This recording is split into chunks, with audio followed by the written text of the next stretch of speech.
afternoon, and welcome to On the Mark with Mark Fages, a college basketball podcast. I'm Mark. Welcome back to my podcast. Today's podcast, we're going to be covering all things about the Sweet 16 and Elite 8 games, and I'm going to lead the program off right now with some news about coaching changes and player developments all around NCAA Division I college basketball. Going to start off by mentioning some coaching stuff. We've got Shaka Smart, who has decided to go back to his home state and coach Marquette. I'm wondering if a private school might be more fitting for him, but he also made the statement where he wanted to get back to a school where basketball was the main sport. So that being said, we've also got another coaching change where Fordham has hired Nova assistant Kyle Neptune as their new head coach. And then we're going to go and talk about some players.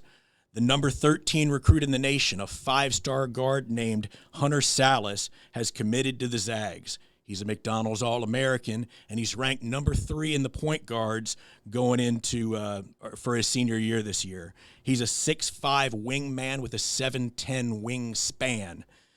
All right, last Saturday, not this past Saturday, but the Saturday before our last show, it was announced that Corey Kispert of Gonzaga, Jared Butler of Baylor, Cade Cunningham of Oklahoma State, Ayu Dosunmu of Illinois, and Luka Garza of Iowa have been named as the finalists for the 2021 Wooden Award. We've also got, I wanted to mention this transfer thing going on and talk about that for a moment.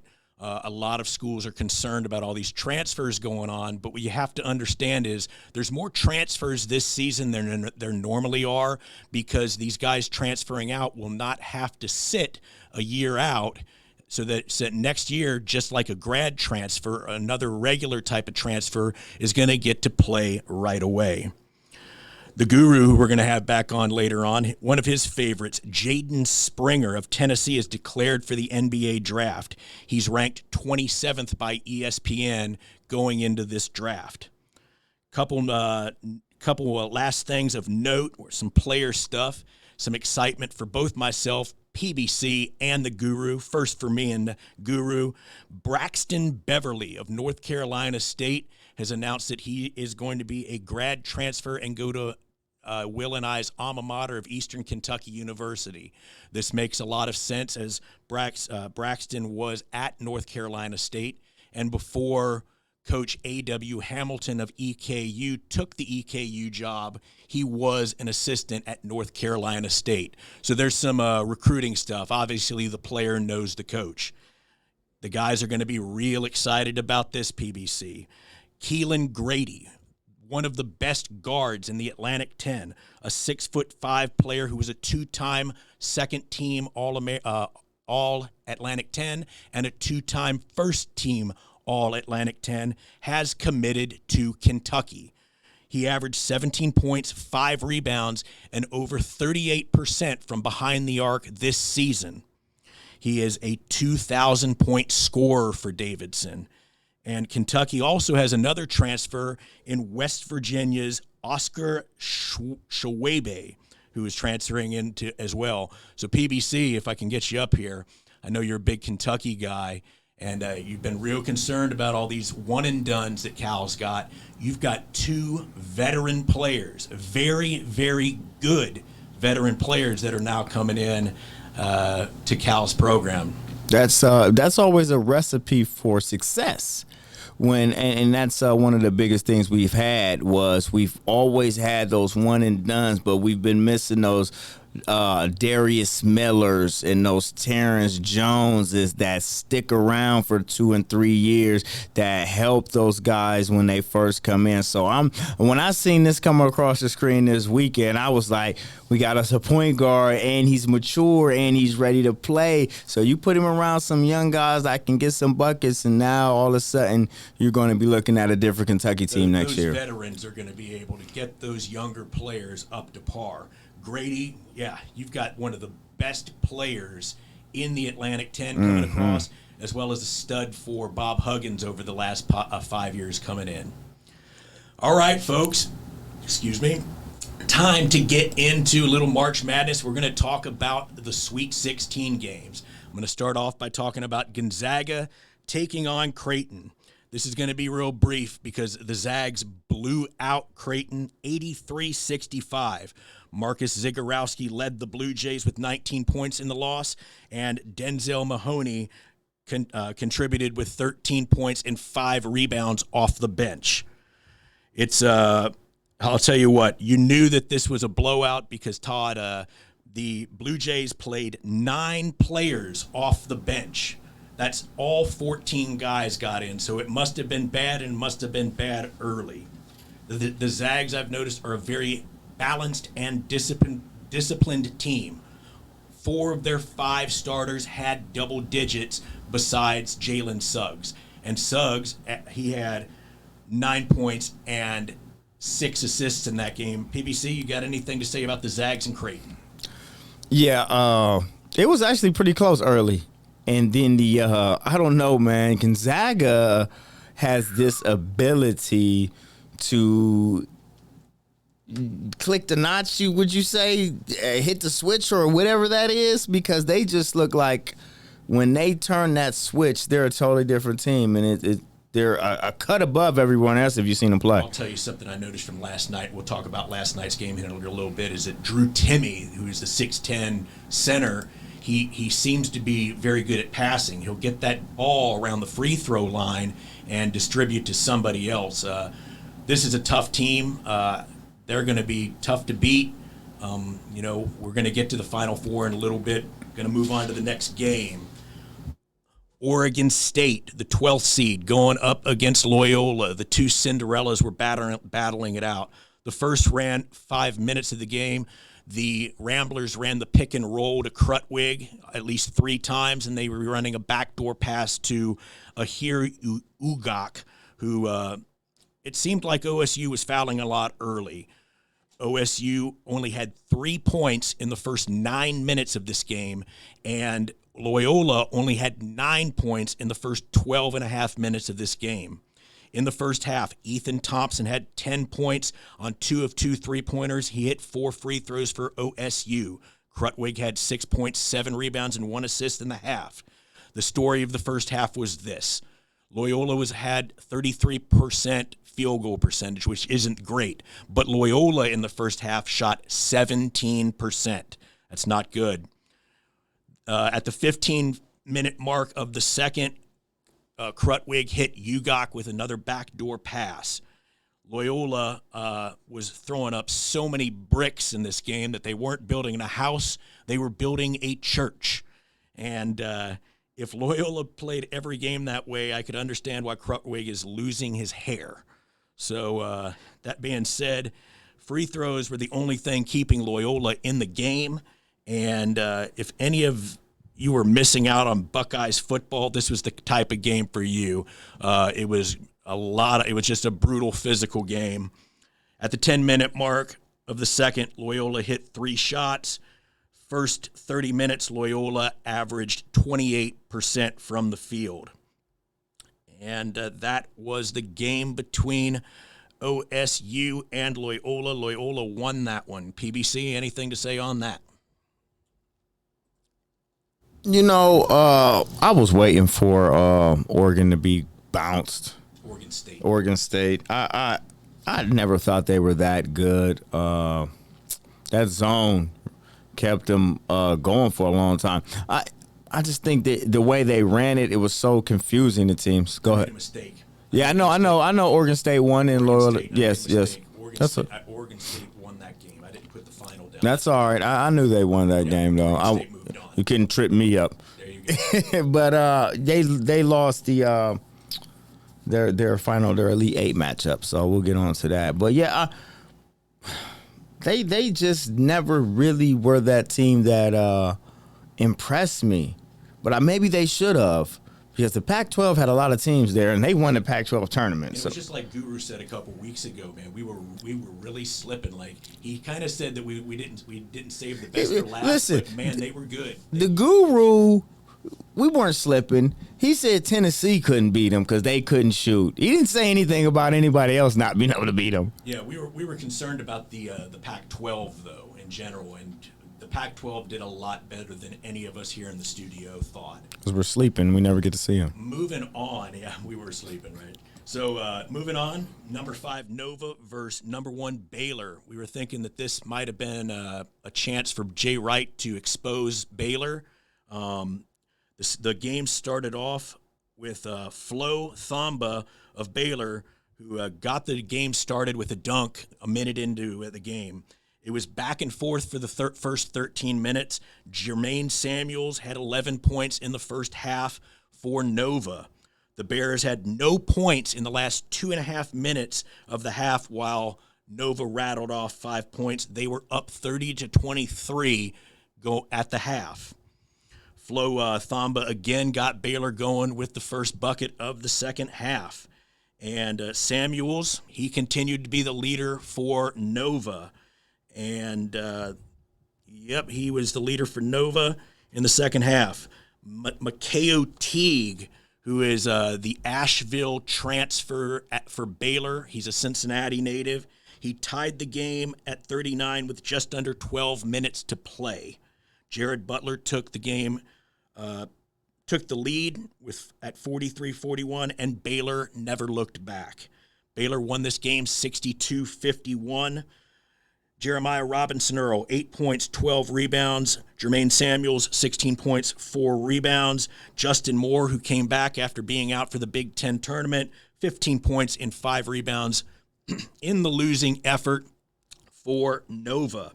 Davion Mitchell had 14 points, and Adam Flagler led the Baylor Bears off the bench with 16 points in this game. Your turn. You got anything to say about Nova and Baylor, sir? I do. I didn't catch all of this game, but what I do remember seeing is that Nova stunk it up in the second half. I think they scored 20-something points in the 21. Thank you. 21 Stunk points. it up in the second half. That's exactly what I remember from this game. Nova. Baylor stepping it up on defense. I don't know either way. I was off in and out, but I just remember sitting down and watching spurts and Nova not being able to score at all. It was very sleepy game. Moving on, Cinderella was still alive in this weekend as number 15 Oral Roberts, the PBC's Cinderella team, took on my Arkansas Razorbacks, a 15 versus 2 seed matchup. Jalen Tate had 7 of the Hogs' first 15 points. 10 minutes in, he had 10 points. Carlos Jurgens of ORU had 7 of ORU's first 19 points. He had 11 points in the half. Abmas, the big star that the guys have been talking about for ORU, he had 12 points in the half. Tate was guarding Abmas for most of the first half, and Abmas was very good at moving towards the basket, stopping and getting Tate to make contact with him. Jalen got into foul trouble late in the first half and was taken out with 2 minutes to play. That being said, I'll let you know that Tate played 38 minutes. So that means he played the entire second half. He came in with 3 fouls in that second half and only fouled one more time during that game. It was low scoring but lightning fast in the first half. ORU was 6 of 17 from three-point range in the first half. The Hogs, not very good from behind the arc, 3 of 7 from three-point range in the first half. Under 13 Hogs, the Hogs cut the lead to 3 under 13 minutes. ORU got the ball into the playmakers' hands, but it wasn't enough. Jalen took over, and basically the Razorbacks took control of that game from there on out. Tate was the leading scorer for the Hogs with 22 points. He had an absolutely fabulous tournament. He was averaging just over 10 points a game for the season, and his tournament run, he was averaging just under 16. So he really elevated his game. PBC. Arkansas really just had the athletes to outlast them. they could really match up with them on the end. And you know that Oral Roberts team, man, is tough. Gritty. They were a special group of guys. Just not talented enough, I thought, in the end. But man, that Arkansas team. I think I was more impressed by Oral Roberts, even though Arkansas won. I expect that from an SEC team, highly athletic, get to the basket. They're not the best shooting conference, but you expect them to put points up and be able to press and get turnovers. And, you know, everybody loves a good Cinderella story, and ORU's run ended there. Going into the next game, Florida State, the number 4 seed, taking on the number 1 seed, Michigan. And we got to admit, PBC, you know, you're talking about guard play, and Michigan didn't really need too much guard play in this game. For Florida State, Balsa Caprifka had 7 points in the first half. Scotty Barnes off the bench with 6. Michigan had Brandon Jones Jr., who had 8 points and 5 rebounds in the first half. The Noles had 0 first half threes. They did not hit a 3.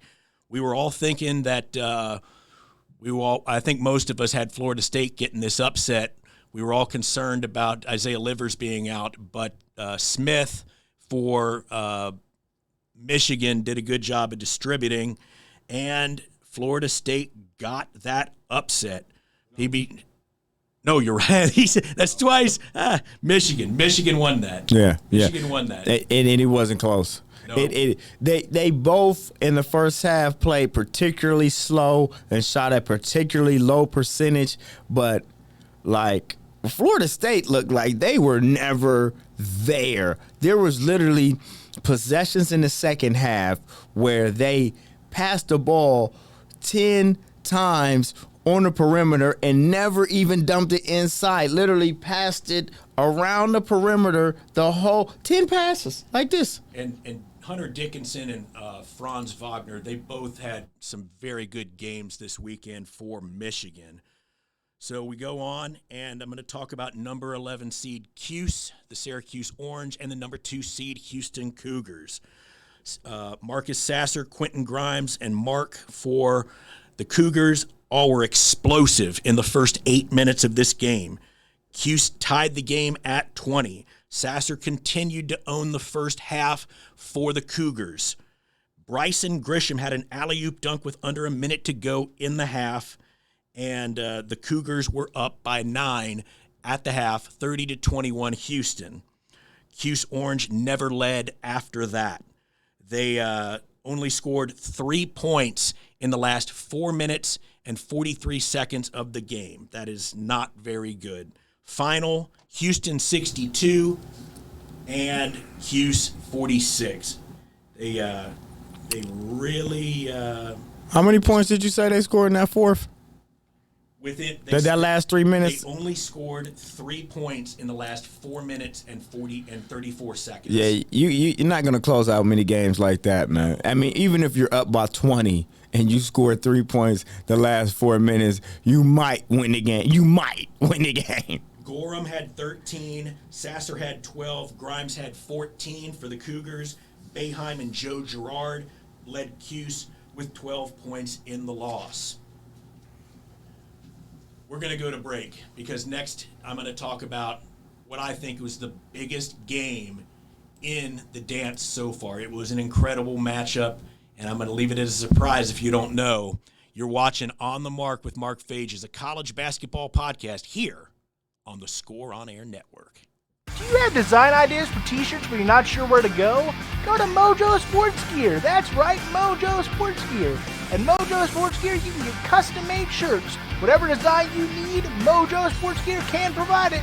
Don't forget to grab a custom-made cap on your way out and rock the best headgear in the game. Give them a call at 614-864-6656. That's 614-864-6656.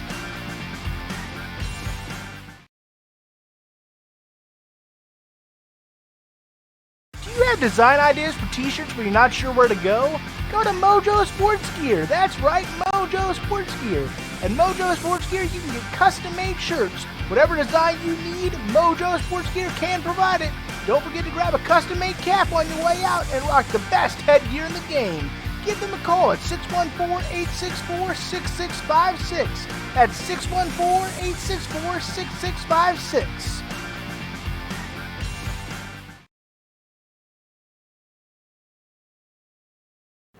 In sports, you want to have a player that can get the job done right every time. A real all-star, somebody that's dependable and you can turn to when the game is tough. That player in the audio-video industry is the theater people. From setting up your home's Wi-Fi network and offices, conference rooms, to setting up home theater inside or outside, to setting up the systems to make your home run smarter and safer as well. The theater people can do it all with the quality of professionalism you can expect every single time. That isn't just a great all-around player, that is an all-star. That is why we are the leaders in audiovisual installation in Central Ohio. So call us at 614-604-6327 or check out our website at ttpcolumbus.com to figure out which products will fit you. And don't forget, amplify your personality with the theater people. Welcome back to On the Mark with Mark Fages, a college basketball podcast. This is our Sweet 16 and Elite 8 show leading into the Final Four this coming weekend. And now I'm going to go in depth and in detail in one of the most exciting games that I saw all year. The best team that Mick Cronin has ever had in the number 11 seed UCLA Bruins going up against the number 2 seed Alabama Crimson Tide. Bama was down early, 7-1, but then went on a 14-0 run. They go up 15-7. Sophomore Javon Quiverly, the Villanova transfer, didn't start but came in and scored 6 points before the 10-minute, 34-second mark. He had 10 points in the half. UCLA's Johnny Juzang was big in the first with 11 points. He had a nasty step-back three-pointer with 1 minute and 19 seconds remaining in the half. The Bruins shot well from behind the arc. Jules Bernard was 4 of 5, and junior David Singleton was 2 for 2. So the Bruins were red hot from 3 in that first half. Going into the second, the Tide go on to an 11-0 run to tie the game at the start of the second half. The Bruins return the favor with a 9-2 run of their own before Javon Quiverly ends it with a slashing layup for the Crimson Tide. This leads the Tide to a 9-0 run to finally take the lead. Bruins sophomore guard Jamie Jaquez Jr. responds with an aggressive post move to retie the game at 51 going into a commercial break. A few free throws and baskets are exchanged. Riley finally gets involved, and he has a putback dunk. 2 more baskets and still tied at 58 with 4 minutes left. 2 more baskets and it's still tied at 60 with 2:26 left. They go to commercial. Down the stretch we come. Javon fouls out. One of the Bruins star players fouls out of the game. Herb Jones of Bama hits a free throw to take the lead.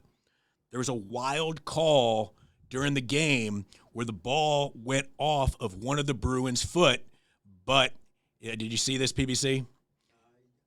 I did see this. This was very close.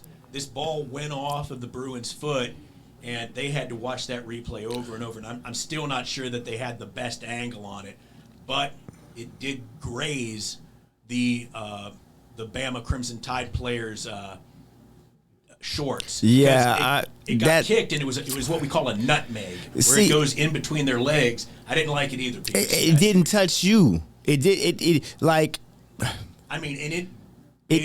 didn't touch you though. That guy's shorts. And the shorts are not you. That's a call that you physically have to touch the ball with a hand, an elbow, a knee, And it's the referee's call, but it's kind of where things could have changed a little bit there, man. That could have been part of what changed the complex of the game. All right, so that was that defender's name was John Petty Jr., who got the ball called out on him. Bruins ball with 1:54 to play. 2 meaningless possessions. Bruins go down. They are down 61-60 with the ball with 1 minute left. The Tide had 24 points off the bench. Their bench played very well. There was a foul on Juwan Gary, who fouls out of the game with 8 points before Jaquez hits a free throw. Jaquez plays for the Bruins. And Gary, I believe, obviously he's the guy that was fouled. It was tied up. The game was tied. Jaquez fouls with 36 seconds left. Herb Jones hits one free throw, and the Tide are up 62-61. Timeout UCLA with just under 30 seconds left. 24 on the shot clock. Riley scores. UCLA up 63-62 with 15 seconds left. It must be the shoes, or is it? Jones attacks the basket and is fouled by Jaquez. He misses both free throws. Bama fouls. David Singleton hits both free throws, and UCLA is up 65-62 with 4.2 left. The game's over, right, PBC? You would think. The game is over. 4.2 seconds left. UCLA up, and Quinterly, who was the hero for Bama throughout this game, comes down the court and gives the ball to Alex Reed, who buries a three to send the game into overtime. PBC, my dad made a real good, I think people were talking about it too, but Dad was the one that pointed it out right away. So UCLA's up 3, right? Correct. And Quinterly's got the ball bringing it up the court. They had a timeout before this. Don't you think that Cronin and UCLA would make the foul on the guy on the inbounds and make him shoot too? You listen. I hear what everyone says about that. But let me tell you something. We all prepare for it. And 4.2 seconds left? If I see a guy coming at me, I'm going to throw this ball up at the rim. And I'm shooting 3 free throws. Yeah, but I mean, if it's on the other side of the court. It doesn't matter. Okay. I mean, I'm taking a shot, right? Yeah. You coming to foul me and I jack this ball up, right? Yeah. Yeah, hey. I've heard that argument as well. I'm going to do that. Like, this is 4.2. You're coming at me with a hack. If I have to try to volleyball it up with my left hand, I'm going to try to get this shot off to make it attempt to see that I'm in a shooting motion. It didn't happen. Quinterly brought the ball up the court, got it to Reese. You could tell that when the ball left Reese's hand, he knew it was going in, and we go into overtime. UCLA opens up overtime with a David Singleton 3. On the other end, Tigger, don't call me Bob Marley Campbell, gets a steal that he converts for 2 on the other end. 3 minutes left, UCLA up by 5. Singleton with another jumper, Bruins by 7. Quinterly fights back. Quinterly he's a really good player, this Javon Quinterly guy. He fights back with a 3 of his own, and then the Bruins score. They just couldn't catch up. Herb Jones gets a putback off Quinterly's miss, but the Bruins just kept hitting shots. They hit a 3 and were up by 7. They hit 2 free throws and were up by 9. Quinterly attacks the basket and cuts it to 7. It just wasn't enough. Final score, 88-78 Bruins. Again, this is Mick Cronin's best team ever. Anything else you want to say on that? Congratulations, UCLA. They got it done in crunch time. Bama didn't. Last game of the Sweet 16 round was number 7 Oregon versus number 6 USC in a Pac-12 battle. This team, they only played one time during the season as one of the games was postponed and never replayed. That head-to-head matchup was 72-58 Trojans. UCLA pounded the ball into the paint and added a very balanced scoring attack with 5 threes at just under 56% from behind the arc in the first half.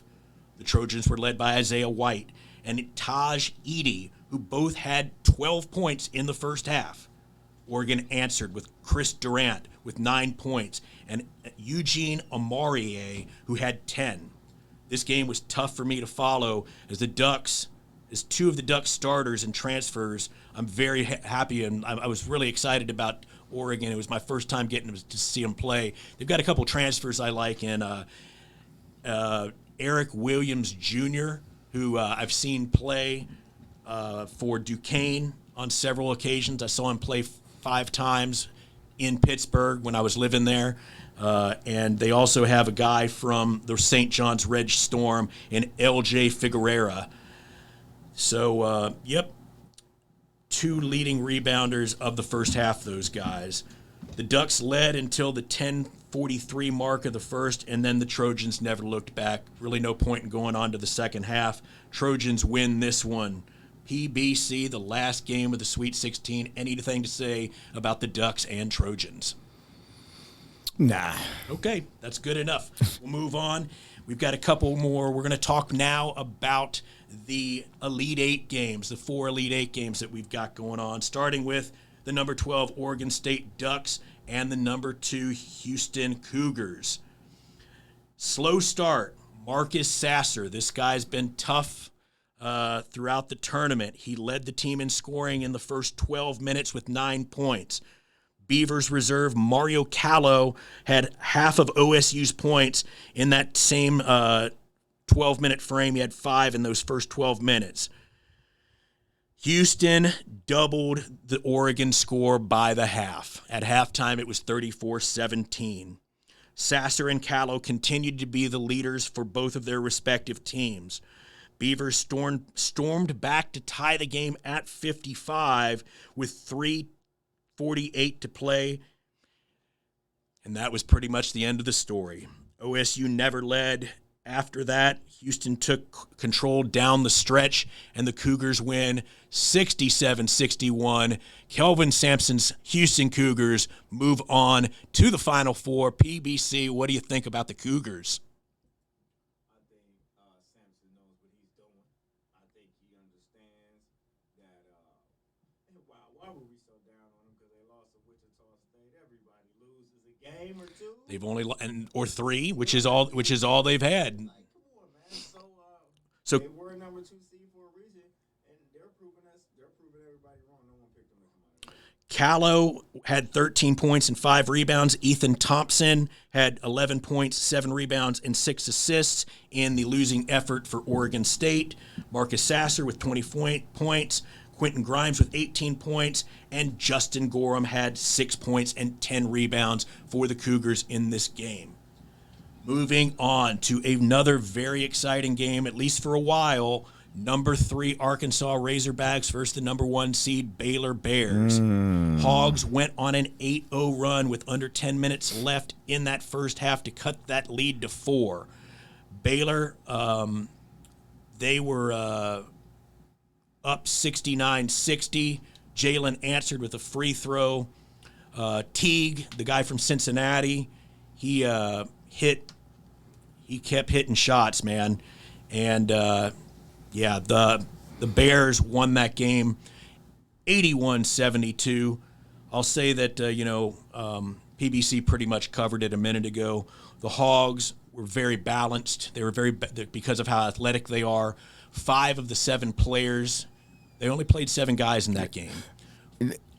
5 of those 7 guys had double figures, and the 6th guy had 8 points. You couldn't play anymore.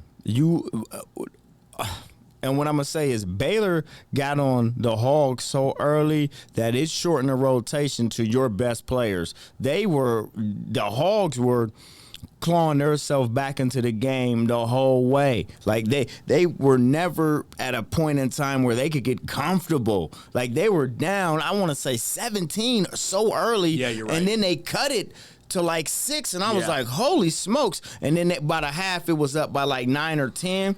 But Baylor was playing with fire because they were up big, and the Hogs kept fighting. And had they got just a little bit of momentum, they could have got over that hump. And I'll tell you what, the Hogs, they had that 6th guy that had 8 points. There were only 6 contributors because the 7th guy off the bench there, he didn't score a point. So Baylor got that game. We got 2 more games to talk about before we converse about what we think the Final Four is going to be like. Number 6 USC Trojans versus number 1 Gonzaga. The game starts off with a 7-0 run by the Zags. With 15:44 left, there was an interesting development as one of the referees went down. They said he was feeling lightheaded. We were trying to look for a replay and never saw it, but he never was touched by a player. We thought that he might have got hit by a player and got knocked to the floor. This referee was feeling faint, and he collapsed and hit his head on the court. They had to bring a stretcher out and take him out and then bring in a referee that was on standby. Drew Timme, he was an animal in the first half. In those first 8.5 minutes, he had 13 of the Zags' 23 points in that time frame. Timme hit Kispert with a nice backdoor pass around 6 minutes left in the half. The Trojans hit 2 threes and a layup in 1 minute, and those threes were from Taj Edey and Isaiah Mobley, one of the 2 Mobley brothers. Timme could not be stopped. The Zags D was smothering.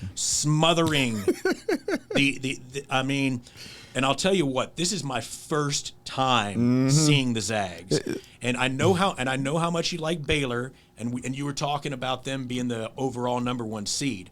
I've seen Baylor play 5 times. Yeah, man. I think if they go head to head, they're gonna get smacked. I said it before. I'll say it again. This Gonzaga team is very balanced and very, very.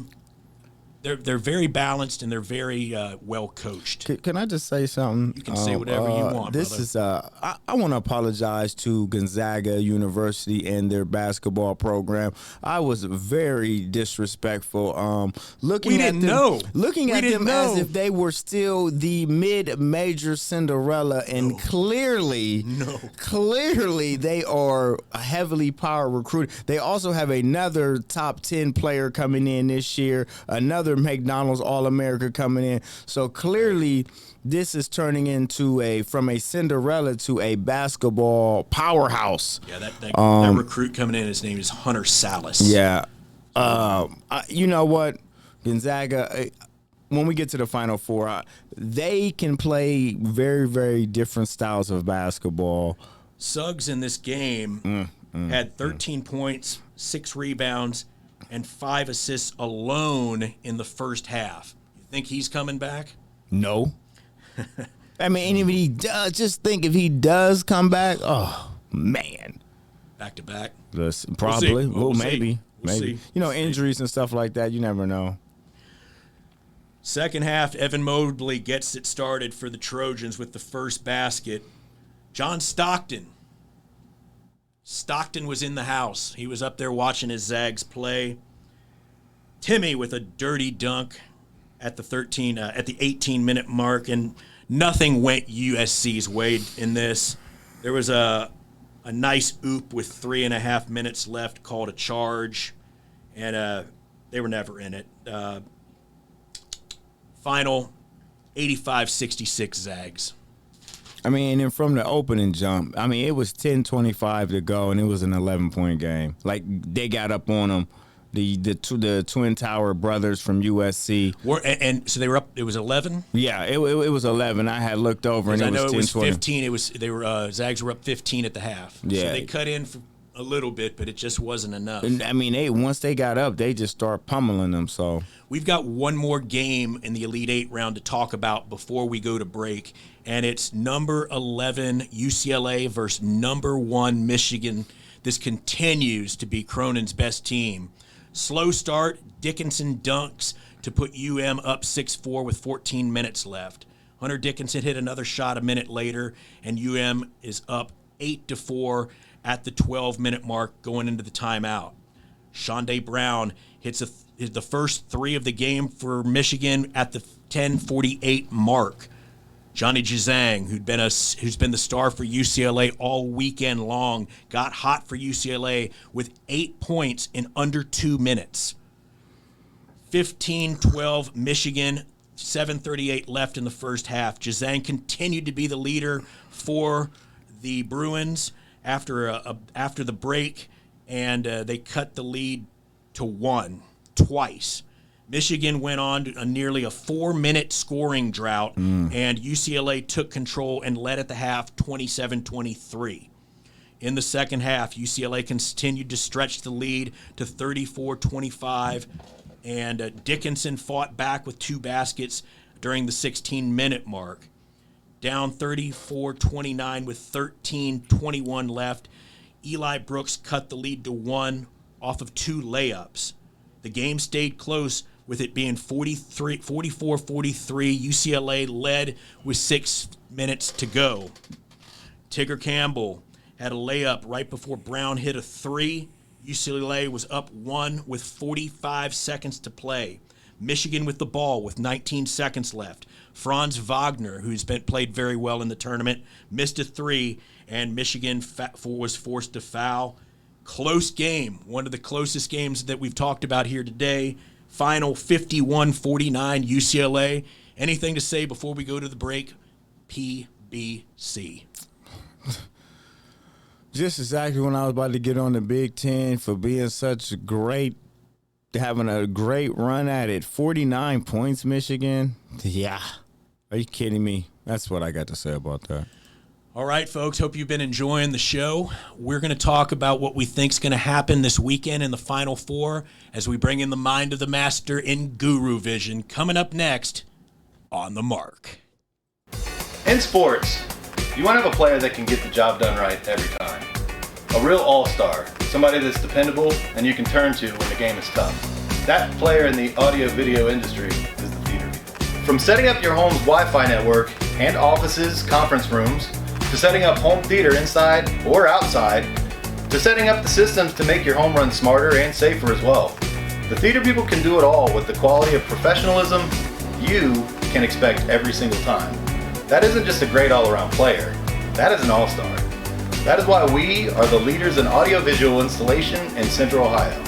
So call us at 614-604-6327. Or check out our website at ttpcolumbus.com to figure out which products will fit you. And don't forget, amplify your personality with the theater. Do you have design ideas for t-shirts but you're not sure where to go? Go to Mojo Sports Gear. That's right, Mojo Sports Gear. At Mojo Sports Gear, you can get custom-made shirts. Whatever design you need, Mojo Sports Gear can provide it. Don't forget to grab a custom-made cap on your way out and rock the best headgear in the game. Give them a call at 614-864-6656. That's 614-864-6656. Welcome back to On the Mark with Mark Fages. It's my college basketball podcast. Hope you're enjoying the show, doing our March Madness breakdown. We're going to have one more show next week after the national championship. Make sure you tune in for that at 2 o'clock next week. Right now, we're going to finish off the show by talking about what we know here now. We know who the Final Four is, and we're going to kind of talk about what we think is going to happen this weekend. Going to bring in the man from Danville, Kentucky, Will Turpin. You there, Will? What's going on, Guru? What's going on, Mark? You ready for some Final Four action? Yeah, I'm ready. How about you? I'm pumped. Absolutely. So, brother, you've gotten to listen to all this. I gave you all the details. Anything you want to go ahead and elaborate on as we go into the Final Four? Really, I mean, coming into this tournament, we'd heard a lot of talk about modern basketball, don't settle for long twos, and jack up quick shots. And the narrative is these teams that are still left are all playing some of the best defense in the country, and I think that's why they're here. Yeah. So there's a Cinderella. I mean, still alive. My dad's not excited about it. I'm sure that you and PBC are not excited about UCLA being in the Final Four because Dad doesn't want to see UCLA get another national championship. You guys are Kentucky fans. What do you think about Jazong and Jaquez and their chances against the number one team in the country? All right. Well, as far as Johnny Juzang goes, it's been bittersweet because he was one of my favorite young players on Kentucky's team last year in LA if it hadn't been for COVID. So once everything got shut down, because that's where he's from, he just lives right up the street and from UCLA. And basically once everything got shut down last year, he went home.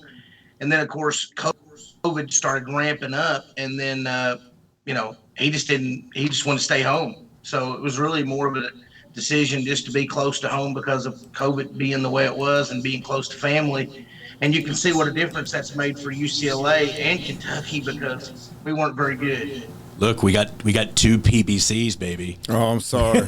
We got 2 PBCs. Hey, Will, I want to ask you, how do you feel about this whole transfer thing? There, a lot of teams a lot of fan bases are upset about this transfer stuff going on, and they don't have to sit out a year, and they shouldn't be upset because I've seen the stat that for all Division I teams right now, they're averaging 2.5 transfers per program. What do you think about this transfer thing going on? And some of these guys are going to get a 5th year, which has never been done before.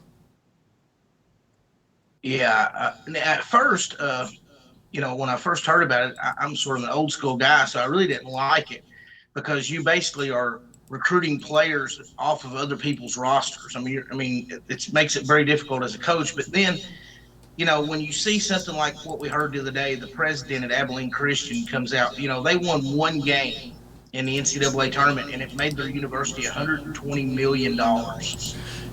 That's so, significant. When you look at the kind of money, that these schools in this tournament is making, and that just college basketball in general, is it too much to really ask to let the kids just play where they want to play? I don't know. It's I can argue both sides of it. Yeah. I get worried. I kind of worry about it for the state of college basketball because it's almost just like free agency. Yeah, it is. But at the same time, a player decides to go to a college, and then a coach gets a bigger or better job, and then all of a sudden they can just jump to that better job. College basketball is already in a bad state just because of the fact that they allow players to come and play 1 year and then leave. I almost feel like they'd be better off to just let the players that don't want to go to college go ahead and just skip the college route altogether. And I think that would actually be healthier for the game if you had a 2-year minimum if you went. But like I said, this thing's been argued for the last 10 to 20 years, really. I don't know what the answer is. Okay, before we talk about the 3 games that are going on this weekend, the last thing I want to ask you about is how you feel about getting those 2 transfers, Grady and Oscar from West Virginia and Davidson coming in. That's really going to help Kentucky have some senior leadership to take those freshmen and sophomores under their wing. Yeah, it is. That's going to make a big difference. But at the same time, really, we just got caught last year in a scenario where we just didn't manage the roster, by having Hagens leave early. But, yeah, getting a couple of veterans. We've done that, though, the last 2 or 3 years. We've been bringing in players, 4th and 5th year guys. Now, this year, the 2 that we got, obviously Oscar played there at West Virginia. He looked really dominant last year, but then when this season started, he really looked like he was tuned out. So it just depends on which Oscar you get. If you get the one that's going to work and that's hungry, and that's really what this whole college basketball is about. You see Shaka Smart, going back to Marquette because, he's tired of coaching 5-stars that don't want to work and just come to go to the NBA and don't even go to class. He wants to go up there where he can get guys like he had at VCU where he can motivate. Yeah. 2 of these stars that were told they weren't good enough. And, that's really what it boils down to is having a blend of those 2 and 3 stars that you can motivate and then some 5 stars that actually want to work hard. And that's what Gonzaga's masters. Yeah, that makes so much sense. It makes me think about Jay Wright at Nova, how he uses 3 and 4-star guys and doesn't always take a whole lot of 5-star guys. PBC, before we talk about the 3 games here this weekend, is there anything you want to pick the brain of the guru at? No, you guys are covering everything pretty good. I'm trying to handle these producing. Well, that's good. I'll let you handle the producer role then. Okay, Will. So we've got UCLA and Gonzaga. Man, I don't see UCLA winning, but I have to give props to the Bruins. I think that Cronin, this is his best team ever. You can talk about Murray State. You can talk about the Sweet 16 team at the University of Cincinnati, but this is clearly his best team. What would UCLA have to do to try to slow down the Zags? And is there any way that you could see the Bruins, an 11 seed, the first the first play-in team to make the Final Four. How do you feel about this? Well, you can already see that, they have a recipe on how to win these games, and it starts on the defensive end. Obviously, Juzang has been so, dominant on offense, but UCLA, to have any chance, they're going to have to play out of their mind defensively like they have the whole tournament. But then on the flip side, they're going to have to be diverse, and so far they've shown it. I mean, they've won games in the 50s and they've won games scoring in the 80s. So they're just going to have to continue to do what they've done, and that's how they've got here. I don't see them beating Gonzaga either. But if they are to win, they're just going to have to. What it's going to take is a couple of guys to step up and knock down some long-range shots, and they may be able to stay in it, but I don't expect it.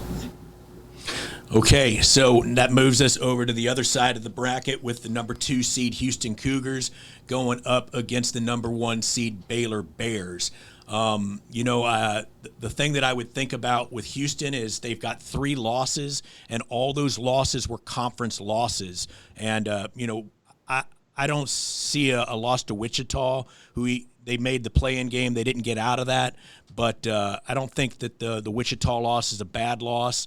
But the rest of the conference, unless that was Memphis that they lost to, I'm not impressed with the American Conference, and I really don't expect Houston to win. But Marcus Sasser is playing his best ball, and Quentin Grimes is always dangerous. How do you feel about those guys matching up with Makeo Teagues and Jared Butler over at Baylor? Yeah, that Dejon Giroux, though, I mean, he's locking down on people on the defensive end. So, I mean, Houston can really guard, and we know Baylor. We actually just sort of this whole season just sort of skipped over Baylor and Gonzaga and just said, okay, these are the 2 best teams. Let's just try to figure out who 3 through 25 is. And so it should be Baylor and it should be Gonzaga, and but at the same time, Houston says we got something to say about that first. And yes. I expect him in the first half I expect it to just be a fist fight. 2 really, really good defensive teams, and I would expect at some point Baylor will have one little run in them somewhere in the second half that'll separate them by 8 or 10 points, and that'll probably be how the game will go. That would be my prognostication. But like I said, Houston, they're sort of in the same boat as UCLA. They just got to find 2 or 3 guys that can just come up and hit some huge threes and keep them in the game. Yeah, I think that Houston and Baylor is going to be a much closer game than UCLA and Gonzaga. And as you were alluding to, and the whole world wants to see it, this collision course between the Baylor Bears and the Gonzaga Bulldogs. Hopefully that's what we all want to see. That's what the world wants to see right now. They were supposed to play during the regular season. That game didn't happen because of the COVID. So hopefully destiny proves to be in favor of the fans. And I've seen Baylor play a few times. Only saw Gonzaga for the first time last night. I just feel like that. I'm going to say balanced and disciplined is Gonzaga, and I think that we've seen Baylor lose a couple games down the stretch. PBC made a good point during the end of the regular season, talking about maybe Baylor was kind of over this year, and ready to dance. But now there's no choice but to win or die. So what do you got going on in the national championship game, sir? Well, assuming we have Baylor and Gonzaga, like I agree, I hope we have that.